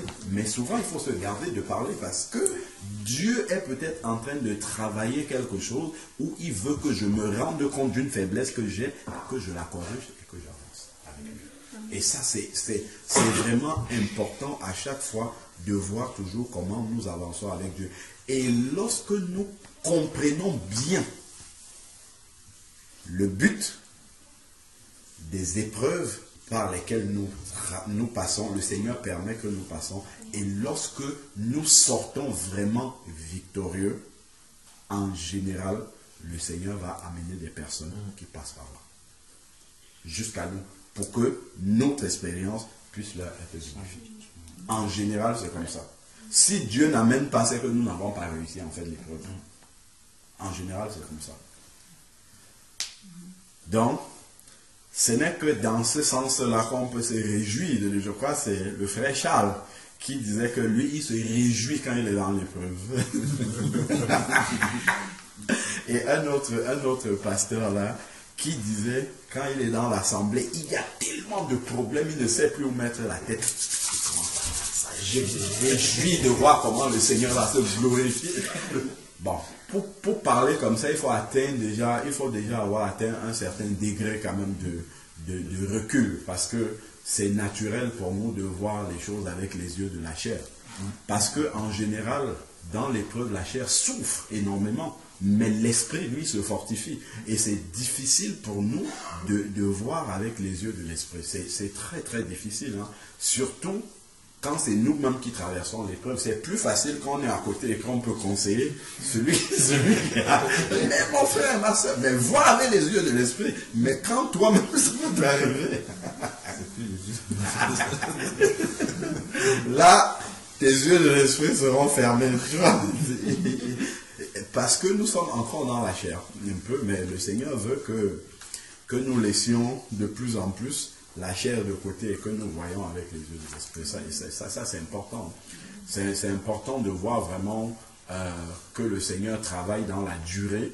Le Seigneur n'est pas dans la précipitation. Il a son agenda à lui. C'est vrai que nous, on est souvent pressés. On peut prier pour surtout pour les conversions des nôtres.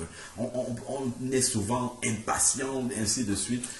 Mais le Seigneur sait comment il fait les choses. Et on doit vraiment avoir cette confiance-là que le Seigneur va accomplir en son temps. Comme il fait toutes choses bonnes en son temps. Amen. Un verset qui illustre bien ce que le frère vient de te dire en fait. Amen. Alors, épître de Jacques, chapitre 1 au verset 2. Qu'est-ce qu'il dit? Mes frères, regardez comme un sujet de joie complète les diverses épreuves auxquelles vous pouvez être exposés. Comme un sujet de joie. Exactement un sujet de joie complète. Donc, si je n'ai pas les épreuves, je suis mécontent. C'est ce qui est écrit. Regardez comme un sujet de joie complète les diverses épreuves auxquelles vous pouvez être exposés, sachant que l'épreuve de votre foi produit la patience. Donc Dieu nous amène dans une épreuve pour un but bien précis. C'est pour travailler quelque chose en nous. Mais il faut que la patience accomplisse parfaitement son œuvre, afin que vous soyez parfaits et accomplis sans faillir en rien. Donc l'épreuve dans la vie d'un chrétien, c'est quelque chose, c'est un chemin où on est obligé de passer par là. En fait. Il n'y a pas d'autre. Dieu nous forge là-dedans, en fait. Quelqu'un prenait l'exemple, en fait, des olives du pressoir. En fait, Jésus dans le jardin de Gethsémani, on voit souvent olives, pressoir, huile. Quand on presse le chrétien par la torture et la souffrance, l'huile coule et c'est cette huile-là qui permet à la lampe de briller. Amen. Amen. D'attendre le Seigneur, en fait. C'est vraiment quelque chose. Donc, c'est inhérent à la vie du chrétien, en fait. Et il y a également 1 Corinthiens 10 de Paul qui dit la même chose. 1 Corinthiens 10, au verset 13. Qu'est-ce qu'il dit? Aucune tentation ne vous est survenue qui n'ait été humaine. Et Dieu, qui est fidèle, ne permettra pas que vous soyez tentés au-delà de vos forces. Mais avec la tentation, il préparera aussi le moyen d'en sortir afin que vous puissiez la supporter. Mais vraiment, on voit que le Seigneur, donc quand quelque chose m'arrive, il faut, sachant que je suis un enfant du Seigneur, il faut que je sois conscient que le Seigneur sait que je peux le supporter. Je peux franchir cet obstacle-là. Je m'arrange à le franchir et, comme Jacques dit, sujet de joie. Amen. Amen. Amen. Je vais juste ajouter un peu quelque chose dans ce que le frère vient de dire dans Éphésiens 4. Éphésiens 4, à partir du verset 11. Il dit, et il a donné les uns comme apôtres, les autres comme prophètes, les autres comme évangélistes, les autres comme pasteurs et docteurs, pour le perfectionnement des saints, en vue de l'œuvre du ministère et de l'édification du corps de Christ, jusqu'à ce que nous soyons tous parvenus à l'unité de la foi, maintenant, et de la connaissance du Fils de Dieu. Et de la connaissance du Fils de Dieu. Comment? Ça veut donc dire que lorsque le Seigneur a mis parmi nous ces personnes, c'est pour que nous puissions connaître le Fils de Dieu. Ça veut donc dire que nous pouvons nous dire être disciples du Seigneur sans connaître réellement le Fils de Dieu. Et comment nous allons le connaître? C'est au travers de la vie que le Christ, parce que quelqu'un s'identifie pour connaître Alain Patrick, il faudrait que je connaisse réellement quelle est la vie que Alain Patrick a menée. Je ne peux pas dire que je connais le frère Jean-Paul si je ne connais pas la vie que le frère Jean-Paul mène. Si je ne connais pas la vie que le frère Jean-Paul a menée, je ne peux pas dire que je connais le frère Jean-Paul. Je ne peux pas dire, oui, je connais le frère Jean-Paul simplement parce que je l'ai vu passer en route. Non. Il faut que je sache qu'est-ce qui se passe dans la vie du frère Jean-Paul. Le frère vient d'avoir un enfant, une fille. Ah, là, je commence à connaître le frère Jean-Paul. Je suis déjà différent de quelqu'un, d'un passant de la route, qui l'a vu simplement en disant, j'ai vu le frère Jean-Paul, c'est un jeune homme qui peut avoir 1m60, ceci. Non, ça c'est connu de tout le monde. Mais maintenant, comment est-ce que le chrétien doit connaître Christ, le Fils de Dieu? Pour connaître le Fils de Dieu, il faut savoir qu'est-ce que le Fils de Dieu a mené comme vie. Est-ce que le Fils de Dieu a mené dans l'opulence? Lui qui nous rappelle qu'il n'avait même pas où poser sa tête. Est-ce que le Fils de Dieu a roulé dans les grosses Pajero? Lui qui, lorsqu'il allait à la croix, a demandé qu'on aille chercher l'anneau. Mais aujourd'hui, voilà ce qui se passe. Quelqu'un dit, je connais Dieu, je suis un serviteur de Dieu. Mais nous voyons des gratte-ciels qui montent. Mais nous voyons des dizaines de véhicules qui s'alignent. Est-ce que celui-là connaît vraiment Dieu? Est-ce que celui-là est vraiment dans la connaissance du Fils de Dieu? Nous voyons le Fils de Dieu qui marche. Il y avait Judas avec lui qui était son trésorier. Mais on ne nous a jamais dit que Judas avait un compte dans à quel ou tel endroit. Mais quand nous voyons des serviteurs qui se disent serviteurs de Dieu, qui connaissent Dieu, mais qui ont des jets privés, qui ont des milliards dans les comptes, est-ce qu'ils connaissent vraiment Dieu? est-ce qu'ils connaissent vraiment le Fils de Dieu? Le Seigneur dit qu'il a mis les apôtres, les évêques, pour la connaissance. Il dit bien, pour le perfectionnement des saints en vue de l'œuvre du ministère de l'édification du cœur de Christ, jusqu'à ce que nous soyons parvenus à l'unité de la foi, ce n'est pas tout, et de la connaissance du Fils de Dieu à l'état d'homme fait. Donc, celui qui connaît vraiment Christ tel qu'il a vécu, c'est celui-là qui parviendra à l'état d'homme fait. Amen. Ce n'est pas parce que nous allons nous asseoir, annoncer la bonne nouvelle, faire ceci, faire cela, que nous connaissons Christ. Il faut que nous connaissions qui était Christ, comment Christ a vécu. Si tu ne connais pas comment Christ a vécu et que tu ne vis pas comme Christ, tu ne peux pas être un véritable serviteur de Dieu. Tu ne le connais même pas. Tu connais Christ comme tu connais le frère Jean-Paul qui va dire, c'est un bonhomme qui portait une chemise rouge avec des rayures. Voilà comment beaucoup connaissent Christ. Beaucoup ne connaissent pas réellement qui était Christ. Pourquoi est-ce que Christ est venu mourir? Est-ce que Christ est venu mourir pour nous rendre prospères, pour nous donner de l'argent, pour nous donner des bâtiments, pour nous donner ceci, pour faire de nous, pour nous donner la gloire de ce monde?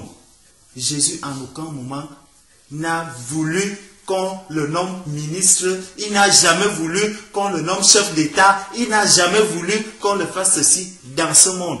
Alors que tout cela, c'est lui qui le détient dans sa main. Il est le roi des rois. Mais lorsqu'il était dans ce monde, il a dit que il est venu juste pour sauver, pour mourir pour les autres. Est-ce que nous sommes vraiment prêts à mourir pour les autres aujourd'hui? Est-ce que nous voyons ceux qui souffrent autour de nous et nous disons serviteurs du Seigneur? Comment est-ce que nous vivons avec ces personnes qui vivent tout autour de nous?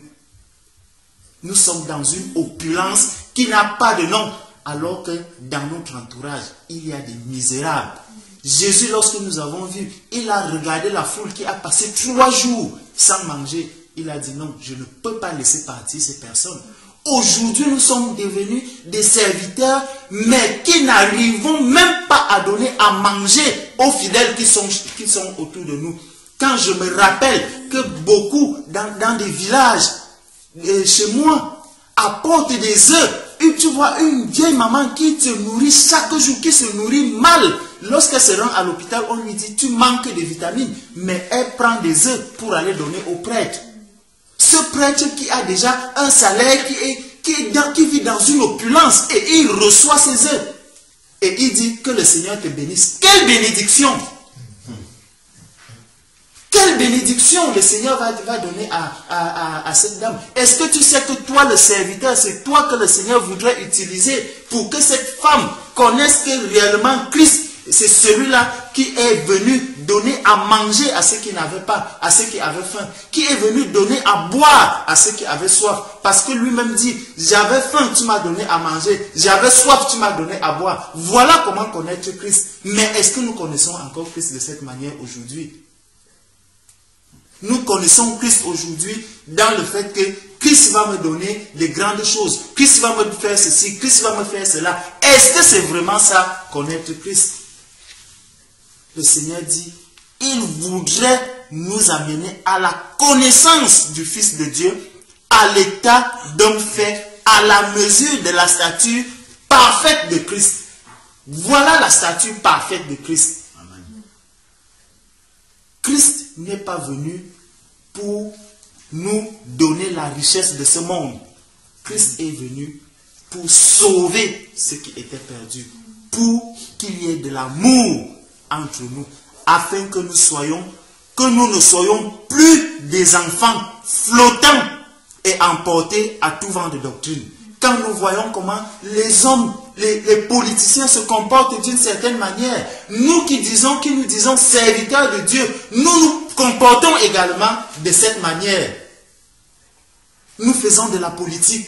Est-ce que les chrétiens sont devenus des politiciens. Est-ce que quelque part, Jésus s'est inscrit dans un parti politique pour dire, je commence maintenant à voter pour tel ou à voter? Il dit que c'est lui qui établit ses autorités.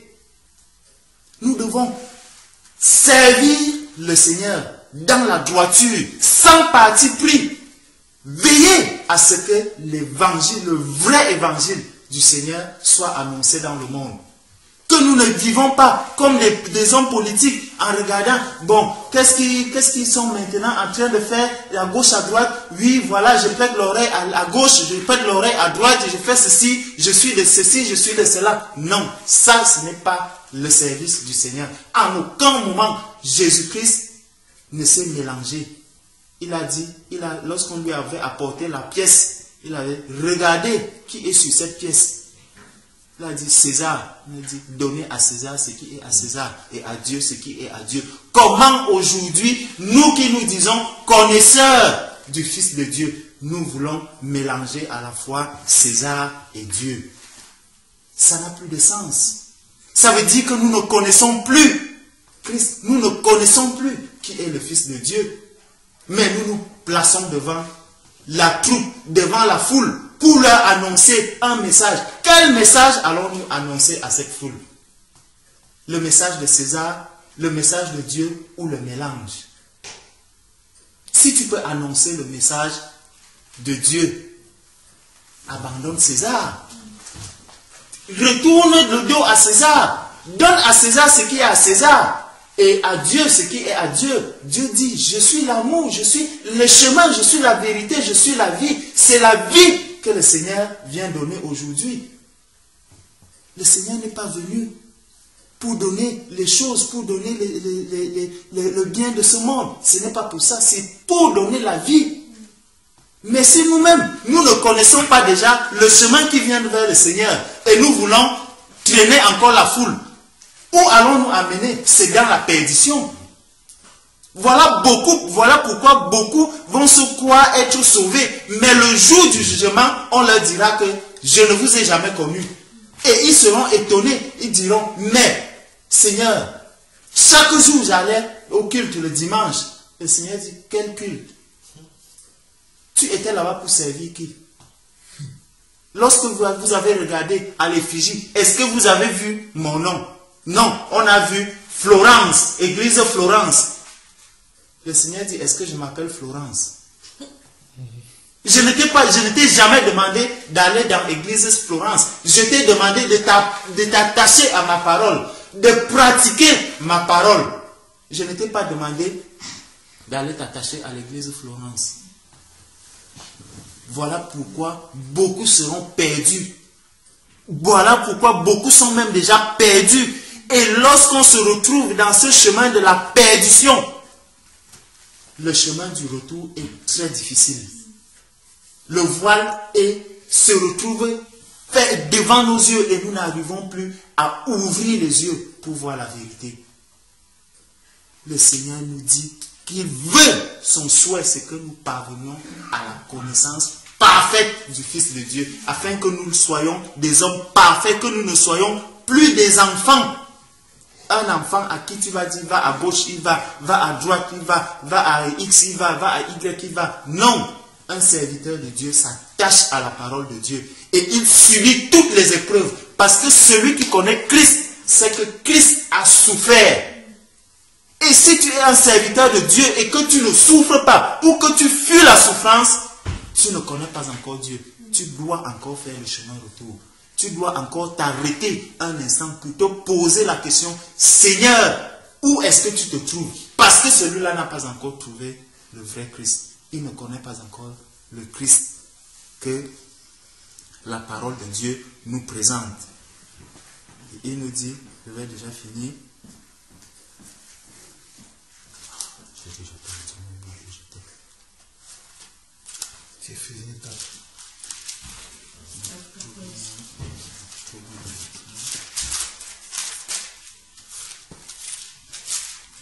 Les enfants flottants et emportés à tout vent de doctrine par la tromperie des hommes, par leur ruse dans les moyens de la séduction. Voilà comment les hommes vont nous tromper.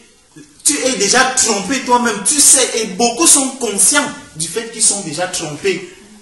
Ils sont trompés parce qu'ils se sont mélangés les pédales, ils se sont enfoncés dans des choses où aujourd'hui, eux-mêmes n'arrivent plus à sortir, mais ils veulent montrer un autre visage au monde, ils veulent montrer un autre aspect à l'extérieur pour que la foule soit aussi perdue comme eux. Le Seigneur dit que nous ne devons plus vivre comme ces enfants, mais nous devons avoir le discernement. Nous ne devons plus être emportés par tout vent de doctrine, par la tromperie des hommes, par la ruse, dans les moyens de la séduction, mais que, professant la vérité dans la charité, nous croissions à tous égards à celui qui est le chef, Christ. Nous sommes appelés à croître dans la vérité. Et pour croître dans cette vérité, il faut connaître Christ, il faut vivre comme Christ. Et vivre comme Christ signifie accepter la croix. Porter ta croix et avancer avec ta croix. Amen. Amen. Donc être rempli, en fait, c'est être rempli de Christ. Amen. Être rempli de Christ, tu ne peux pas être rempli de quelque chose si tu ne vis pas la chose. Et là, la différence avec l'enfant qui est flottant, si tu prends un récipient ici, là, un verre par exemple, un verre en plastique, si tu le mets ici, s'il y a l'air qui souffle, le plastique il va se déplacer partout parce qu'il est vide. Par contre, s'il est plein, s'il y a de l'eau dedans, ou bien une substance dedans, là, l'air va venir, il va falloir que l'air là soit beaucoup plus fort que le contenu pour que le verre se renverse. Et c'est ça. Si tu n'es pas rempli de Christ, tu seras flottant. Donc, rempli déjà, Christ c'est quoi? C'est la parole, c'est la... Si tu n'es pas rempli de la parole, déjà les épreuves, tout ça, ça va te balayer très vite parce que tu n'auras pas le discernement pour comprendre ce qui se passe. Donc, voilà pourquoi, que ça soit la séduction qui arrive, tu n'auras pas le discernement parce que tu n'es pas rempli de Christ, rempli de la parole, rempli du discernement, rempli des armes pour combattre toutes ces choses-là. Donc, c'est pour cela que effectivement, l'état d'homme fait, comme le frère est en train d'expliquer, rempli de la connaissance de Christ, ça va faire en sorte que tu aies du poids. Donc même si il y a des vents, des marées qui arrivent, tu vas rester stable, droit dans tes bottes. Quelqu'un vient, il te dit que moi je peux déplacer la tour Eiffel pour quitter de Paris là pour amener à New York. Tu dis, c'est bien. Parce que je continue, je reste. L'évangile que j'ai reçu là, c'est le bon, je ne bouge pas. C'est comme ça. Et puis les gens vont se fatiguer, ils vont partir. C'est à ce stade-là que nous devons arriver véritablement, non seulement être remplis de Christ, mais avoir la certitude que nous avons reçu le bon Christ et que nous pratiquons le bon Christ. Nous croyons au bon Christ avec son évangile, la vérité et non pas l'erreur. Ça, c'est vraiment important. Parce que si on croit aussi dans l'erreur, c'est la même chose, hein, c'est léger, ça vient, ça nous balaie directement. Amen. Amen. Il y a un dernier verset que je vais lire que Christ donne comme en fait, comment dire, garant. On a parlé vraiment de tout, ce qu'il faut faire. Il y a la parole, la foi vient de ce qu'on entend vient de la parole de Christ. Et il y a un verset toujours qui a attiré mon attention, vraiment quand Christ s'en va et il dit quelque chose à ses disciples. Voilà ce que vous allez faire, parce qu'il dit, celui qui persévérera jusqu'au bout sera sauvé. Et il donne le moyen en fait de persévérer jusqu'au bout. Qu'est-ce que vous devez faire pour vraiment pouvoir tenir debout? Et c'est Luc chapitre 21, au verset 34. Luc 21, verset 34. Il dit, prenez garde. Luc 21, 34. Prenez garde à vous-même, de crainte que votre cœur ne s'apaisantisse par les excès du manger et du boire, par les soucis de la vie, et que ce jour ne vienne sur vous à l'improviste. Car il viendra comme un filet sur tous ceux qui habitent sur la surface de la terre. Maintenant, verset 36. Veillez donc et priez en tout temps. Veillez donc et priez en tout temps, afin que vous ayez la force d'échapper à toutes ces choses qui arriveront et de paraître debout devant le Fils de l'homme. Amen. Donc la chose importante, c'est le trône. Être campé devant le trône de Dieu tout le temps. C'est pour ça que Jésus dit ici, priez en tout temps. C'est le même qui va dire, gardez mes commandements, faites ceci, résistez. Mais il sait que sans sa présence, nous ne pouvons pas y arriver. De même, il va dire dans Jean, sans moi, vous ne pouvez rien faire. Et c'est vraiment par cette prière, cette communion perpétuelle avec Dieu, comme il dit lui-même ici, en tout temps, c'est ça qui nous donnera la force d'échapper à tout ce qui arrive. C'est ça qui nous donne la force de passer les épreuves. C'est ça qui nous donne la force d'échapper à toutes les ruses de l'ennemi. Parce que si on peut lire tout ça, si on se dit, ah bon, j'ai lu la parole, je sais qu'il faut lire, je connais les commandements, je vais les pratiquer pour être sauvé, alors là, on va vraiment, on va droit dans le mur. Parce que c'est lui, c'est une grâce qu'il nous a faite, et c'est lui-même qui nous transforme tous les jours pour nous amener à ce que le frère disait. C'est un travail de Jésus-Christ, déjà par ses apôtres, et ensuite par nous-mêmes, par la prière, par le temps que nous mettons à part pour être devant son trône tous les jours. Et c'est ça qu'il dit, priez en tout temps, afin que vous ayez la force de tenir debout quand il paraîtra. Amen. Amen. Amen.